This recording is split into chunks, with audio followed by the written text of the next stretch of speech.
Bonjour, c'est Jane de The Paris Asian Girl et aujourd'hui je vais vous parler d'organisation de mariage. En fait je me suis mariée l'année dernière et c'est pour ça que j'avais pas mal de conseils à vous partager sur le sujet.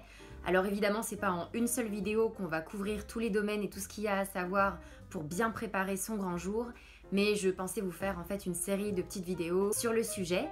Donc on va commencer par le début, c'est-à-dire par où commencer quand on veut organiser un mariage. Donc on en est à l'étape où on n'a encore rien commencé, il vient juste peut-être de vous faire sa demande en mariage. Et en termes de timing, on est à peu près à 1 an, voire 2 ans à l'avance pour ceux qui veulent vraiment prendre leur temps. Mon premier conseil, ce serait de commencer par visiter des salons sur le mariage. Ça peut vraiment être un bon moyen de se mettre dans le bain, vous donner des idées, vous montrer ce qui existe un peu sur le marché, qu'est-ce qui se fait en ce moment. Bien sûr, il y a tous les salons du mariage classique dont vous allez voir la pub partout sur les métros, notamment en période de rentrée. Mais moi, je préfère les salons qui sont un petit peu plus petits, un peu plus à taille humaine. Moi, j'avais fait celui du Carrousel du Louvre, celui de la Maison des Polytechniciens, et aussi un salon que j'aime beaucoup qui s'appelle Love Etc, qui a généralement lieu début février de l'année. Donc désolé, là c'est passé. Mais bon, si vous préparez 2 ans à l'avance, vous pourrez aller au prochain. Et c'est un bon moyen pour commencer à avoir des idées, à voir ce qui se fait, à voir ce qui vous plaît, ce qui vous plaît pas, et aussi commencer à avoir une petite idée des budgets. Ensuite, réfléchir au type de mariage que vous voulez. Donc là, on est plutôt dans le général, les premières idées qui vous viennent en tête. Est-ce que vous voulez plutôt un grand mariage avec beaucoup de monde, toute la famille, tous les amis ? Au contraire, quelque chose de super intimiste avec seulement quelques invités triés sur le volet, ou que la famille, ou vraiment la famille la plus proche et quelques amis à peine, ou entre les deux. Ça peut être un mariage classique, à l'église, à la mairie, ça peut être un mariage au contraire pas très conventionnel, un peu plus rock'n'roll, que la mairie. Vous pouvez aussi faire une cérémonie laïque, donc sans passer par l'église, mais en ayant le côté solennel et romantique presque de la cérémonie. Tout ça sans connotation religieuse. Vous pouvez peut-être avoir envie d'un mariage à l'étranger, ou en tout cas un peu plus éloigné de là où vous vivez, ou peut-être juste une cérémonie et un petit dîner. Ensuite, la liste d'invités.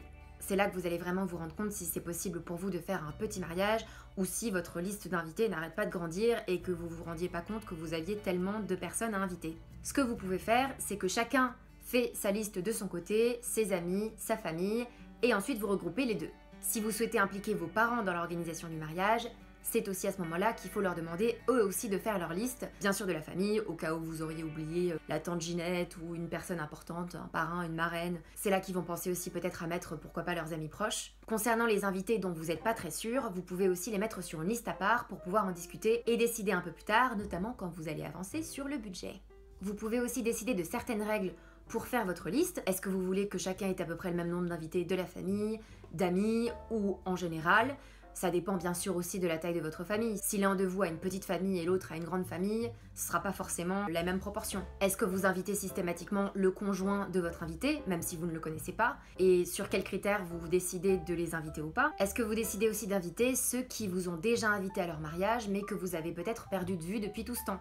Et bien sûr, est-ce que vous voulez inviter toute une bande d'amis ou est-ce que vous invitez que ceux dont vous êtes vraiment proche? Le budget, c'est peut-être aussi cette étape qui va vous permettre de trancher sur le nombre d'invités. Il faut dire que les tarifs des prestations de mariage a un peu explosé au cours de ces dernières années, surtout avec le standard des mariages à l'américaine, de contes de fées, avec toute une garnison de demoiselles d'honneur et de garçons d'honneur. Évidemment, on veut toujours le meilleur pour son mariage, et notamment sur les prestations de vidéos et de photos, le niveau artistique a vraiment beaucoup augmenté, jusqu'à atteindre un niveau cinématographique parfois, donc les prix augmentent aussi en conséquence. Désolée pour le cadrage qui change, c'est parce que j'ai dû interrompre la vidéo parce que j'avais plus d'espace de stockage suffisant.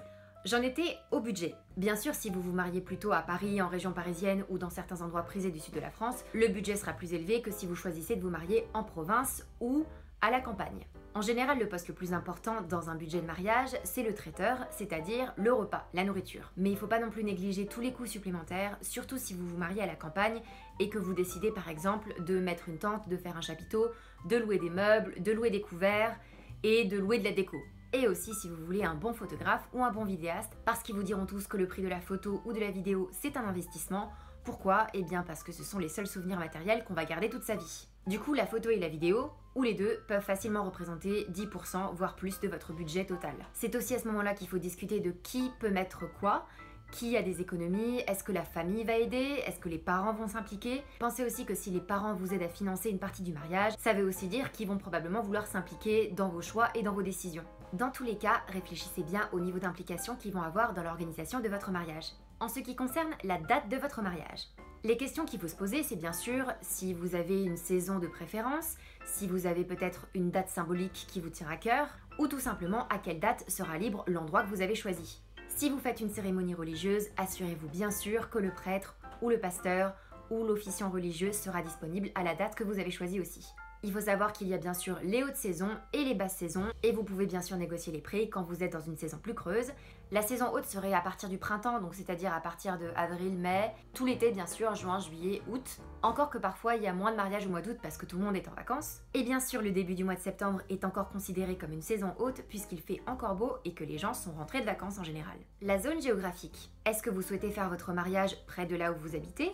Ou au contraire à la campagne, à la mer, à l'étranger, dans un pays qui vous tient à cœur, sur une île. Les possibilités sont multiples, mais bien sûr ça va dépendre de votre budget. Sachez aussi que si vous faites votre mariage ailleurs, tous les invités ne pourront pas forcément faire le déplacement. Mais ça permet aussi de réduire le nombre d'invités et éventuellement de réduire votre budget, si vous partez à la campagne. Pas si vous partez aux Bahamas ou aux Maldives. Une autre question importante à se poser, c'est la timeline générale de la journée. Est-ce que vous voulez faire par exemple la cérémonie civile le matin, le religieux l'après-midi, ou l'inverse? Est-ce que vous voulez faire un déjeuner de mariage plutôt qu'un dîner de mariage? Ce qui vous permettrait aussi éventuellement de faire des économies puisque généralement le repas du midi est moins cher que le repas du soir. Est-ce que vous voulez faire un brunch le lendemain? Bref, tout est possible, mais il faudra juste se poser les bonnes questions puisque déplacer une foule de 100-150 invités, c'est pas pareil que si vous étiez beaucoup moins nombreux. Une autre question à se poser aussi, c'est si vous faites un vin d'honneur séparé du dîner et que certains ne sont invités qu'au vin d'honneur, est-ce que vous allez faire le vin d'honneur au même endroit que le dîner? Auquel cas, est-ce que vos invités sont susceptibles de vouloir s'incruster au dîner ou est-ce qu'il vaut pas mieux juste prévoir 2 lieux différents? Et enfin, dernière étape du commencement, qui est l'étape finalement la plus concrète, c'est la recherche de votre lieu. Pour ça, bien évidemment, il faut avoir déterminé la zone géographique. Vous avez déjà une idée précise ou peut-être 2 ou 3 lieux qui vous tiennent à cœur. Il y a beaucoup d'annuaires de salles de mariage et de lieux de mariage sur internet. Moi, j'avais utilisé un site qui s'appelle event-corner.com qui à l'époque était spécialisé pour la recherche de lieux de mariage, mais qui aujourd'hui s'est diversifié pour la recherche de lieux pour tout type d'événementiel. Je vous mettrai le lien dans la barre d'infos. Voilà, j'espère que cette vidéo vous a plu et vous aura donné des idées utiles pour commencer à organiser votre mariage.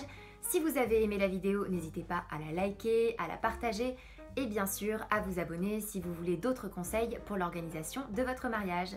À très bientôt et bien sûr, félicitations!